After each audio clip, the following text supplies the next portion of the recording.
आपण ऐकत आहात लिसन टू री.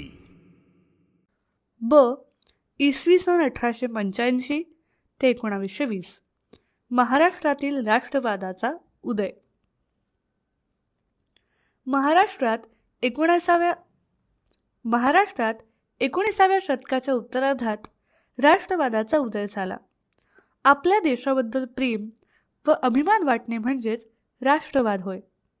भारतात इंग्रजी सत्तेच्या स्थापनेनंतर जे वैचारिक परिवर्तन घडून आले ते राष्ट्रवादाच्या उदयास सहाय्यभूत ठरले. पाश्चिमात्यांच्या संपर्कामुळे आपणास स्वातंत्र्य, समता, बंधुता, लोकशाही व न्याय या शाश्वत तत्वांची ओळख झाली. त्यामुळेच आपणास ब्रिटिशांच्या गुलामगिरीतून मुक्त होण्याची प्रेरणा मिळाली. त्यातूनच राष्ट्रवादाच्या विकासाची ही प्रक्रिया गतिमान झाली. महाराष्ट्रातील राष्ट्रवादाच्या उदयाची कारणे. 1. ऐतिहासिक वारसा. प्राचीन काळापासूनच महाराष्ट्रावर अनेक राजवटींनी राज्य केले. सातवाहन कालखंडापासून मराठी भाषा व महाराष्ट्रीयन संस्कृती आकार घेऊ लागली. यादव काळात महाराष्ट्रीयन संस्कृती विकास पावली.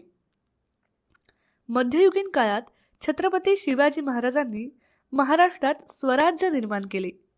मराठी माणसाच्या मनात स्वातंत्र्य, स्वाभिमान, राष्ट्रप्रेमाची ज्योत पेटवली. त्यामुळेच स्वराज्य आणि छत्रपती शिवाजी महाराज यांच्याबद्दल महाराष्ट्रीयन माणसाच्या मनात सार्थ अभिमान आहे.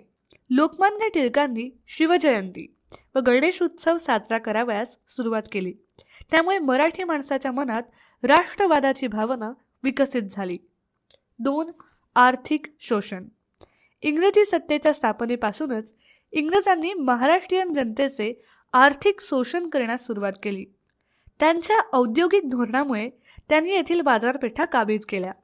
त्यामुळे तेथील हस्तव्यवसाय, लघु उद्योग व बलुतेदारी या व्यवसायाला उतरती कळा लागली. अनेक व्यावसायिक व कारागीर बेकार झाले.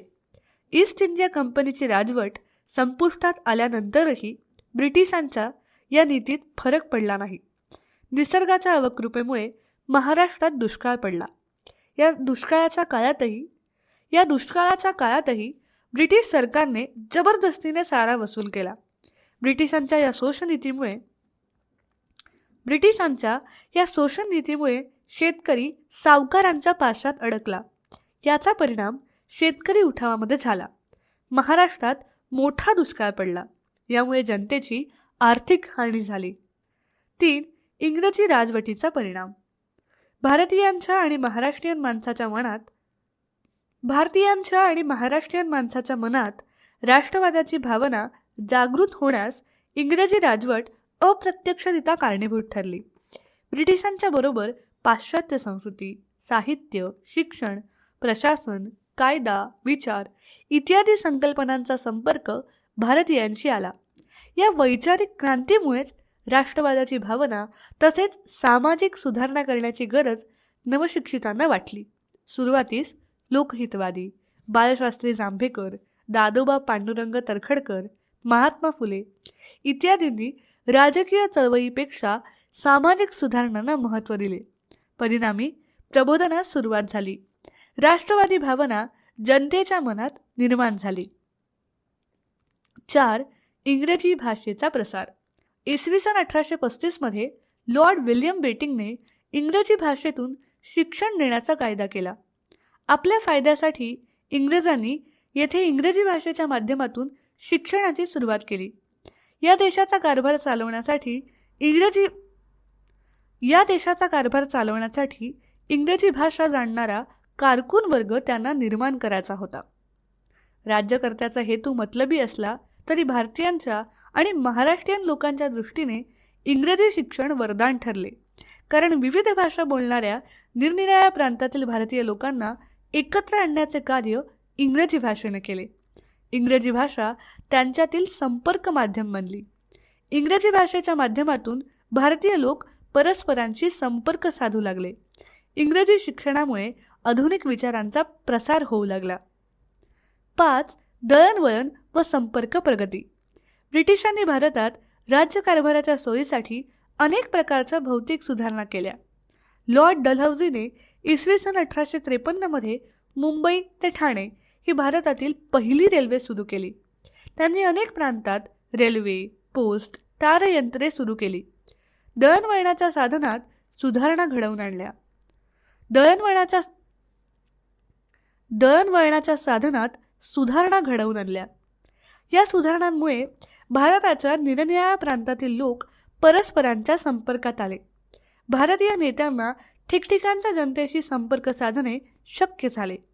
त्यामुळे राष्ट्रवादाचा प्रसार होण्यास हातभार लागला. त्यातून एकतेची भावना वाढीस लागली. 6. महाराष्ट्रातील उठाव. ब्रिटिशांच्या अन्यायी राजवटीविरुद्ध जसे देशभर उठाव झाले तसे महाराष्ट्रातही उठाव झाले. उमाजी नाईक यांच्या नेतृत्वाखाली रामोशांचा उठाव, त्याचबरोबर भिल्ल, कोळी यांचे उठाव, वासुदेव बळवंत फडके यांचा उठाव हे जरी अयशस्वी झाले असले तरीही महाराष्ट्रात राष्ट्रवादाची भावना जागृत करण्यास त्यांचा उपयोग झाला. 7. मध्यम वर्गाचा उदय. ब्रिटिश राजवटीचा एक अत्यंत महत्त्वाचा परिणाम म्हणजे मध्यम वर्गाचा उदय होय. या सुशिक्षित मध्यमवर्गीयांनी स्वातंत्र्य चळवळीचे नेतृत्व केले. यामध्ये वकील, डॉक्टर, शिक्षक, पत्रकार, साहित्यिक इत्यादींचा समावेश होता.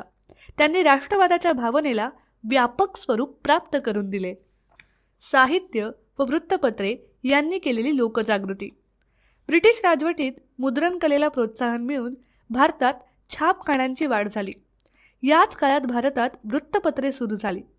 महाराष्ट्रातील लेखकांनी आपल्या लिखाणाद्वारे आधुनिक विचार तसेच राष्ट्रवादाचे विचार मांडण्यास सुरुवात केली.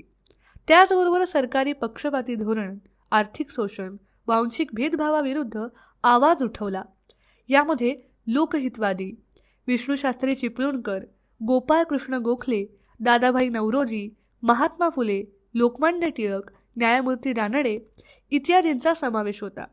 तसेच जांभेकरांचे दर्पण, लोकमान्य टिळकांचा केसरी, मराठा इत्यादी वृत्तपत्रांनीही मोठे योगदान दिले. वरील सर्व कारणांमुळे महाराष्ट्रात राष्ट्रवादाचा उदय झाला. परिणामी महाराष्ट्रात राजकीय संघटना स्थापन झाल्या. महाराष्ट्रातील विविध संघटना. बॉम्बे असोसिएशन ही जगन्नाथ नाना शंकर शेठ यांनी 1852 साली स्थापन केलेली महाराष्ट्रातील पहिली राजकीय संघटना होय. त्यानंतर दादाभाई नौरोजींनी 1866 मध्ये लंडन येथे ईस्ट इंडिया असोसिएशन ही संघटना स्थापन केली. तिची शाखा 1869 मध्ये मुंबईत निघाली. इसवी सन 1877 साली पुणे येथे सार्वजनिक सभेची स्थापना 1877 साली पुणे येथे सार्वजनिक सभेची स्थापना सार्वजनिक काका ग वा जोशी यांनी केली. इसवी सन 1885 ला बॉम्बे प्रेसिडेन्सी असोसिएशन ही संघटना स्थापन झाली. या सर्व संघटना प्रादेशिक पातळीवर होत्या. ब्रिटिशांच्या विरोधात देशभर असंतोष निर्माण झाला होता. त्याला विधायक स्वरूप देण्यासाठी अखिल भारतीय पातळीवर संघटना स्थापन करण्याची गरज भासू लागली. राष्ट्रीय काँग्रेसची स्थापना. जगन्नाथ शंकर शेठ, दादाभाई नौरोजी, उमेशचंद्र बॅनर्जी तसेच sir Allan Hume, lord Ripon इत्यादींनी राष्ट्रीय पातळीवर मुंबई येथे दिनांक 28 डिसेंबर 1885 ला गोकुळदास तेजपाल संस्कृत महाविद्यालयाच्या सभागृहात राष्ट्रीय सभेची स्थापना केली. यावेळी भारतातील विविध प्रांतातून 72 प्रतिनिधी हजर होते. संपूर्ण देशासाठी एक व्यापक व्यासपीठ निर्माण झाले. राष्ट्रवादी भावनेला एक संघटनात्मक स्वरूप प्राप्त झाले. त्यातून एक विधायक चळवळ सुरू झाली. या चळवळीने भारताला 15 ऑगस्ट 1947 रोजी स्वातंत्र्य मिळवून दिले. राष्ट्रीय काँग्रेसच्या कार्याचे प्रामुख्याने 3 टप्पे पाडले जातात. 1885 ते 1905 मवाळ नेमस्थानचा कालखंड. 1905 ते 1920 जहालांचा कालखंड, लोकमान्य टिळक युग. 1920 ते 1947 गांधी युग. मवाळ नेमस्थानचा कालखंड 1885 ते 1905.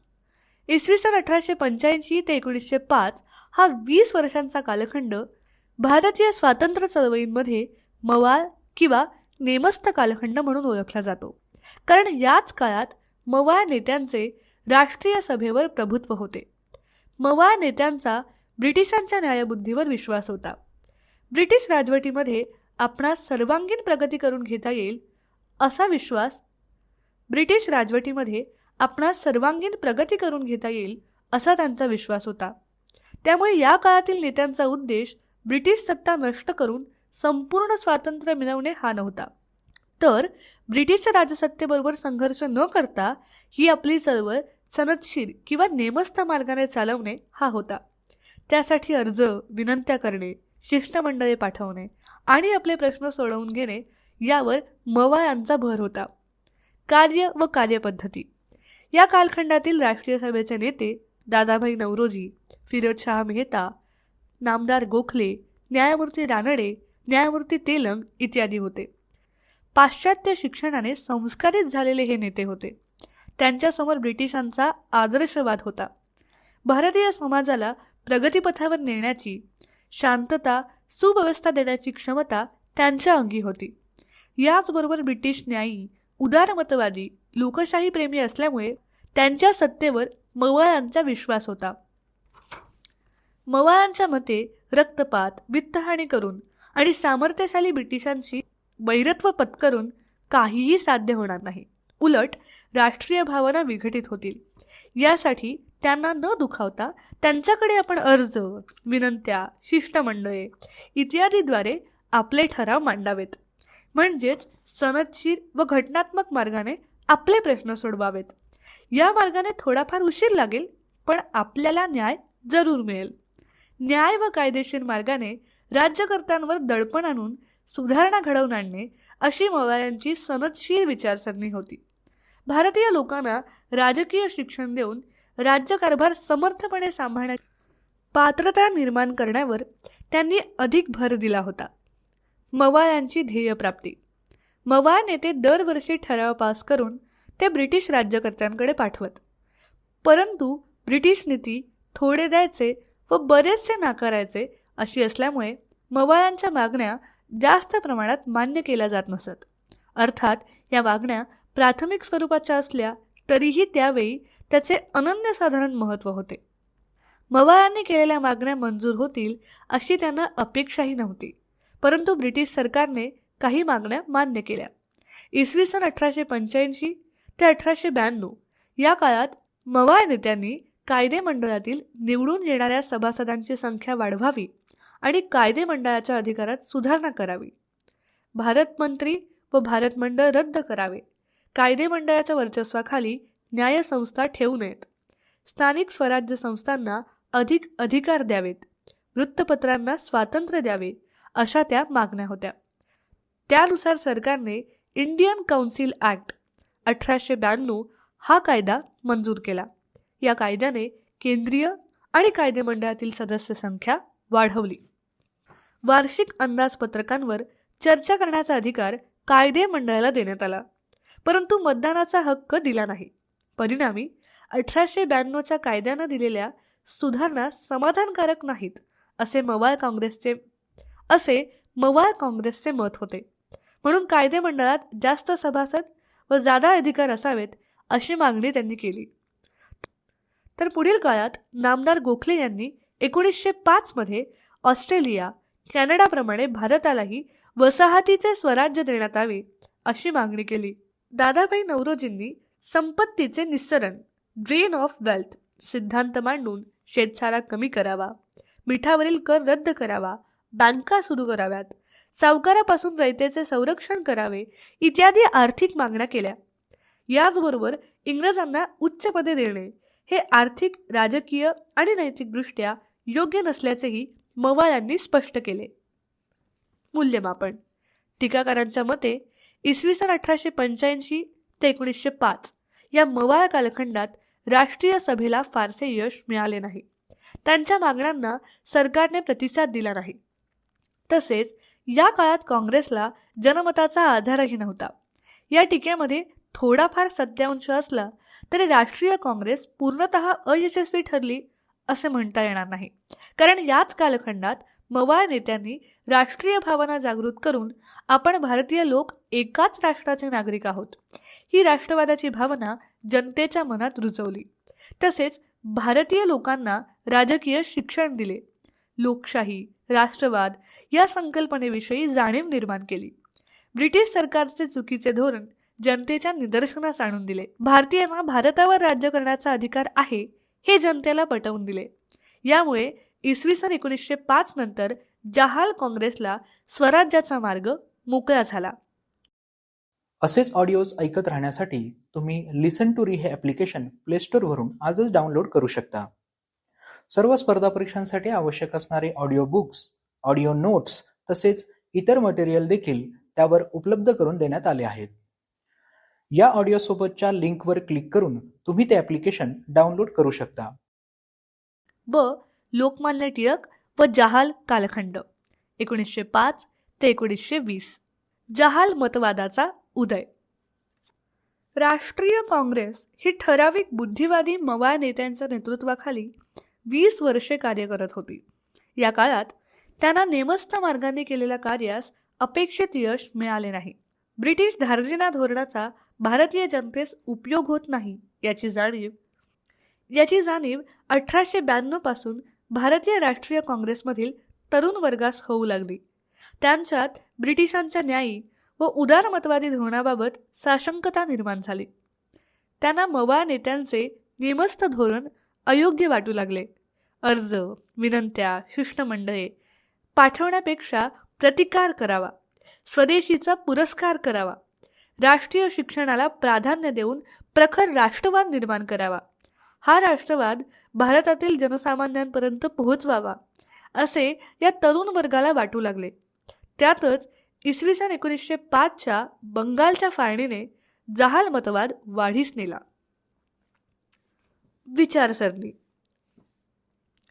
विचारसरणी. जहाल मतवादी विचारसरणीला विशिष्ट पण मूलभूत तत्वज्ञानाचे अधिष्ठान होते. कोणतीही विचारसरणी तत्कालीन परिस्थितीनुसार निर्माण होत असते. जुनी मूल्ये अयोग्य ठरू लागली की नवी मूल्ये प्रभावी ठरू लागतात. त्या नव्या विचारांना बळकट करण्यासाठी अनुरूप तत्वज्ञानही निर्माण होत असते. जहाल मतवाद्यांच्या मते केवळ ब्रिटिशांच्या सदिच्छेवर विसंबून राहून स्वराज्य मिळणार नाही. त्यासाठी प्रतिकार करावा लागेल, जशास तशी भूमिका घ्यावी लागेल, आपले ऐक्य, सामर्थ्य ब्रिटिशांना दाखवावे लागेल. त्यासाठी ही चळवळ बुद्धिवादी वर्गापुरती मर्यादित न ठेवता जनसामान्यांपर्यंत नेऊन पोहोचवली पाहिजे. ब्रिटिश सत्ता उलथून टाकल्याशिवाय सामाजिक आणि राजकीय सुधारणा मूळ धरू शकणार नाहीत. यासाठी भारतीय जनतेने जन आंदोलनात सहभागी व्हावे. तसेच ब्रिटिशांच्या विरुद्ध निशस्त्र संघर्ष करून मिळेल ते साध्य करून घ्यावे व उर्वरित प्रश्नांसाठी पुन्हा संघर्ष करावा अशी जहाल मतवाद्यांची विचारसरणी होती. टिळक युग. भारतीय राष्ट्रीय सभेच्या दुसऱ्या कालखंडातील चळवळीचे नेतृत्व बाळ गंगाधर टिळक, लाला लजपतराय, बिपिनचंद्र पाल अर्थात लाल बाल पाल तसेच अरविंद घोष इत्यादींनी केले. या कालखंडावर लोकमान्य टिळकांच्या विचारांचा प्रभाव होता. त्यामुळेच हा कालखंड टिळक युग म्हणून ओळखला जातो. इसवी सन 1906च्या कलकत्ता काँग्रेस अधिवेशनात स्वराज्य, स्वदेशी, राष्ट्रीय शिक्षण व बहिष्कार ही चतुसूत्री मांडली गेली. ब्रिटिश सत्तेचे खरे स्वरूप भारतीय जनतेपुढे उघड करण्यात त्यांनी महत्त्वाची भूमिका बजावली.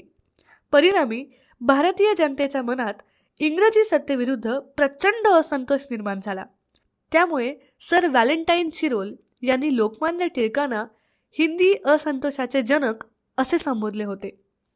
लोकमान्य टिळक LLBची परीक्षा पास झाले व त्यावेळी त्यांचा गोपाळ गणेश आगरकर यांच्याशी परिचय झाला. हे दोघेही देशप्रेमाने भारावलेले ध्येयवादी तरुण होते. लोकमान्य टिळक, आगरकर व विष्णूशास्त्री चिपळूणकर यांनी इसवी सन 1880 मध्ये पुणे येथे न्यू इंग्लिश स्कूलची स्थापना केली. पुढे इसवी सन 1884 मध्ये पुण्यातच डेक्कन एज्युकेशन सोसायटीची स्थापना केली. त्याच्या पुढील वर्षी 1885 मध्ये त्यांनी फर्ग्युसन कॉलेज सुरू केले. समाज जागृतीचे कार्य प्रभावीपणे करता यावे म्हणून लोकमान्य टिळक व आगरकर यांनी मराठी भाषेत केसरी, इंग्रजी भाषेत मराठा ही 2 वृत्तपत्रे 1881 मध्ये सुरू केली. आगरकर हे केसरीचे तर लोकमान्य टिळक हे मराठाचे संपादक होते. पुढील काळात या दोघांमध्ये आधी सामाजिक सुधारणा की राजकीय स्वातंत्र्य या प्रश्नावरून मतभेद निर्माण झाले. त्यातूनच आगरकरांनी इसवी सन 1887 मध्ये केसरीच्या संपादक पदाचा राजीनामा दिला. त्यामुळे केसरीची सर्व सूत्रे लोकमान्य टिळकांच्या हाती आली.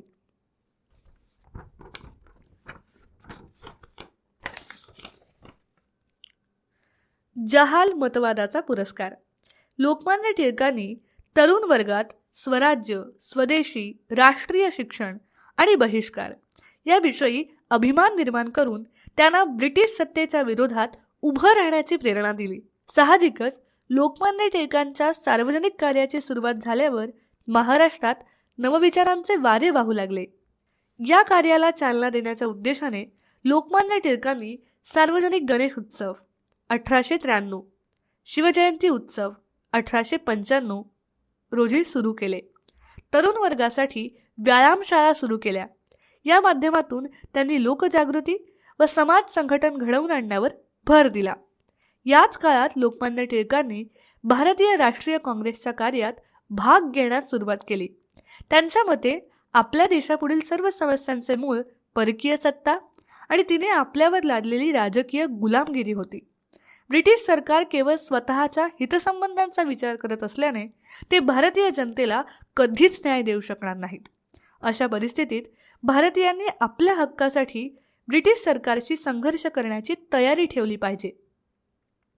त्याकरता कोणत्याही प्रकारचा त्याग करण्याची इच्छा असली पाहिजे. लोकमान्य टिळकांच्या या विचारांची सहमत असलेले नेते राष्ट्रीय काँग्रेसमध्ये एकत्र येऊ लागले होते. त्यातूनच राष्ट्रीय काँग्रेसमध्ये मवाळ मतवादी आणि जहाल मतवादी असे 2 गट निर्माण झाले होते. इसवी सन 1905च्या बंगाल फाळणीने जहाल मतवादाला मोठ्या प्रमाणात पाठिंबा मिळू लागला होता. देशात ब्रिटिश सरकार विरोधी भावना वाढीस लागली. तसेच वंगभंग चळवळीनेही जोर धरला होता. चतुसूत्री कार्यक्रम. लोकमान्य टिळकांनी राजकीय चळवळीसाठी चतुसूत्रीचा कार्यक्रम भारतीय जनतेपुढे मांडला. स्वराज्य, स्वदेशी, राष्ट्रीय शिक्षण व बहिष्कार असा तो कार्यक्रम होता. स्वराज्याचे उद्दिष्ट साध्य करणे हे चतुसूत्री कार्यक्रमाचे स्वरूप होते. लोकमान्य टिळकांनी या चतुसूत्रीचा पुरस्कार करून देशातील सर्वसामान्य जनतेला परकीय सत्तेविरुद्धच्या संघर्षात मोठ्या संख्येने सहभागी करून घेतले होते. 1. स्वराज्य हे लोकमान्य टिळकांचे अंतिम ध्येय होते. स्वराज्य हा माझा जन्मसिद्ध हक्क आहे व तो मी मिळवणारच अशी त्यांनी घोषणा केली होती. लोकमान्य टिळकांनी स्वराज्य संकल्पना स्पष्ट करताना असे सांगितले होते की ब्रिटिशांना इंग्लंडमध्ये जे हक्क मिळतात ते हक्क भारतीयांना भारतामध्ये मिळालेच पाहिजेत. येथील सरकार भारतीय लोकांचे असले पाहिजे व ते भारतीयांना जबाबदार असले पाहिजे. भारतीय जनतेची सर्वांगीण प्रगती केवळ स्वराज्यातच होऊ शकेल अशी त्यांची धारणा होती. त्याच उद्देशाने त्यांनी स्वराज्याची मागणी केली होती. 2. स्वदेशी याचा अर्थ भारतीयांनी आपल्या देशात तयार केलेल्या वस्तूंचाच वापर करावा. ब्रिटिश राज्यकर्त्यांनी इंग्लंडमधील कारखान्यात तयार झालेल्या मालास संरक्षण देऊन भारताची बाजारपेठ काबीज केली होती. त्याद्वारे त्यांनी जनतेचे प्रचंड प्रमाणावर आर्थिक शोषण करण्यास सुरुवात केली होती. हे शोषण थांबवून देशी उद्योगधंद्यांना ऊर्जित अवस्था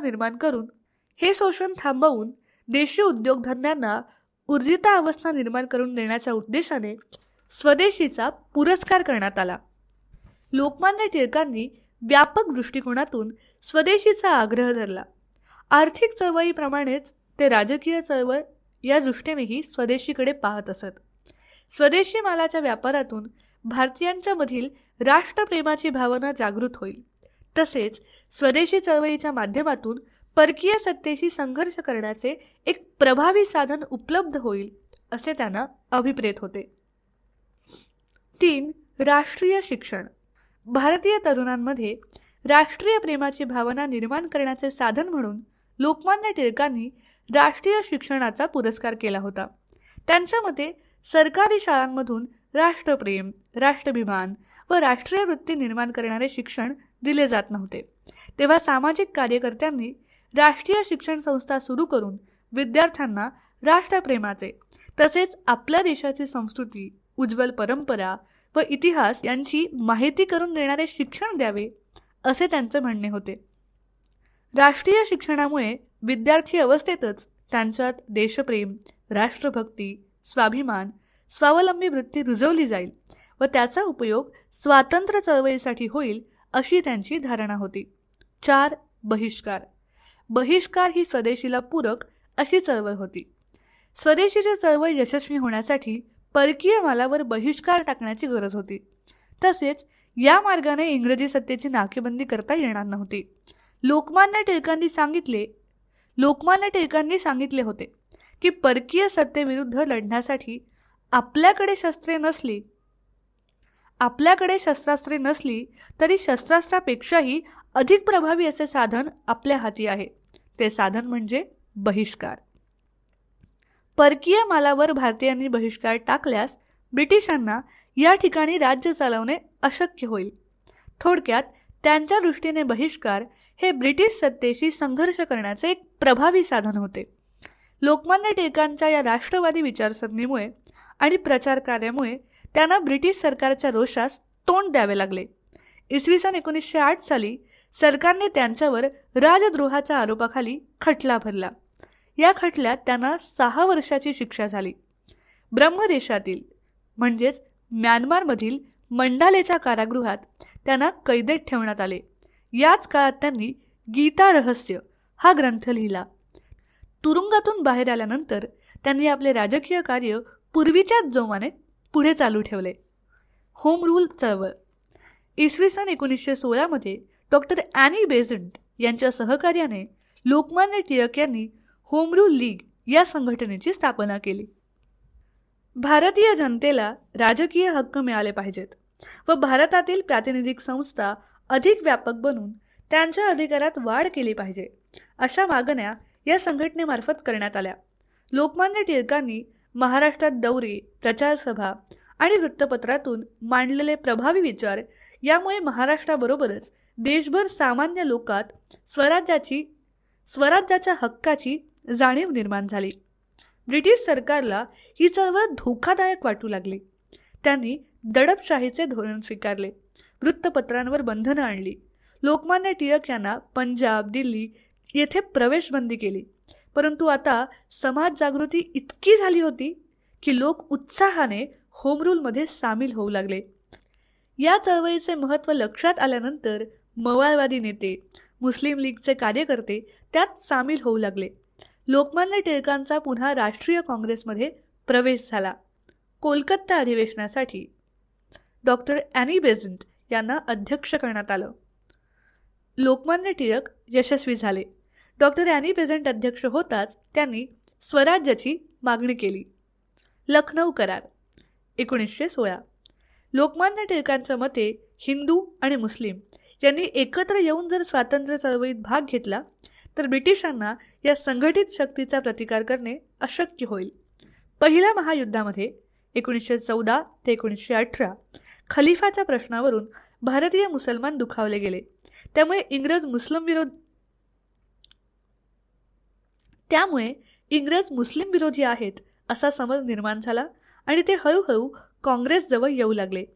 त्यामध्ये राष्ट्रीय काँग्रेस आणि मुस्लिम लीग यांनी समझोत्याचा मसुदा तयार केला व आपापल्या अधिवेशनात तो मंजूर करून घेतला.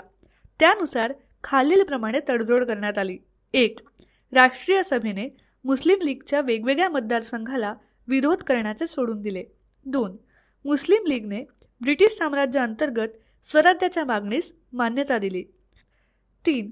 परस्परांमधील मतभेदांचे मुद्दे बाजूला करून ब्रिटिश सत्तेविरुद्ध एकत्र येऊन आंदोलन करण्याची तडजोड केली. वरीलप्रमाणे या कालखंडात जहाल विचारवंतांनी चळवळ अधिक आक्रमक बनवली. जनजागृती करून जनतेत असंतोष वाढवला. 1 ऑगस्ट 1920 साली लोकमान्य टिळकांचे निधन झाले. 1 ऑगस्ट 1920 रोजी लोकमान्य टिळकांचे निधन झाले. मूल्यमापन. इसवी सन 1905 ते 1920 या कालखंडात राष्ट्रीय काँग्रेसला प्राप्त झालेले जहाल स्वरूप म्हणजे राष्ट्रीय काँग्रेसच्या धोरणात घडून आलेला मूलभूत बदल होय. स्वराज्याचे हक्क हे मवाळवादी विचारसरणी किंवा मार्गाने मिळणार नाहीत. ते ब्रिटिश राजवटीबरोबर संघर्ष, प्रतिकार व तसे वागूनच मिळवले पाहिजेत, ही भूमिका जहाल मतवादी नेत्यांनी महाराष्ट्रीयन व भारतीय समाजात रुजवली.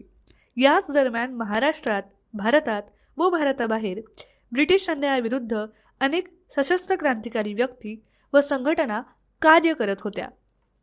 असेच ऑडिओज ऐकत राहण्यासाठी तुम्ही लिसन टू री हे ॲप्लिकेशन प्ले स्टोअरवरून आजच डाउनलोड करू शकता. सर्व स्पर्धा परीक्षांसाठी आवश्यक असणारे ऑडिओ बुक्स, ऑडिओ नोट्स तसेच इतर मटेरियल देखील त्यावर उपलब्ध करून देण्यात आले आहेत. या ऑडिओसोबतच्या लिंकवर क्लिक करून तुम्ही ते ॲप्लिकेशन डाउनलोड करू शकता. भेटूयात पुढच्या भागामध्ये. तोपर्यंत धन्यवाद.